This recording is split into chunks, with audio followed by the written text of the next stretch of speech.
قریش میں ایک بچہ پیدا ہوا ہے. یہودی کہنے لگا مجھے عبد المطلب کے گھر لے جاؤ. آ گیا یہودی. اب دیکھتے ساتھ ہی حضرت سیدہ آمنہ رضی اللہ تعالیٰ عنہ کی بارگاہ میں حاضر ہوا اور عرض کرنے لگا مجھے ذرا اپنے چاند کی زیارت کروائیں. اب جب چاند کی زیارت کی تو سب سے پہلے اس نے آقا علیہ السلام کی پشت مبارک کو دیکھا.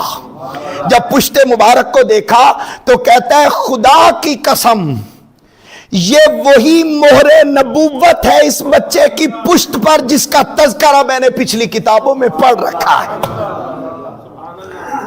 اس نے پھر کہتا ہے جب یہ دیکھا بے ہوش ہو کے گر پڑا.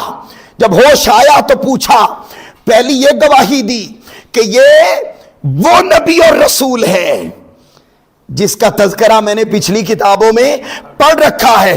اور پھر اس کے بعد جب ہوش آیا تو مبارکباد دینے لگا. کہتا ہے ذہبت واللہ نبوت من بنی اسرائیل.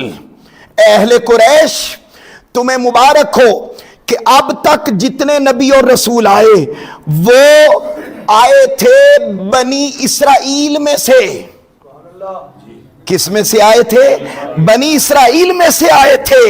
اب کہتے ہیں یا معشر قریش, اے قریش کے لوگوں تمہیں مبارک ہو, میں نے اس بچے کے پشت پر بالوں کی صورت میں بنی ہوئی مہر نبوت دیکھی ہے. وہ سلسلہ نبوت اور رسالت جو پہلے بنی اسرائیل میں چلا رہا تھا وہ سلسلہ نبوت اللہ نے ان سے لے لیا ہے اور عرب کی باسیوں کی نسلوں میں منتقل کر دیا ہے.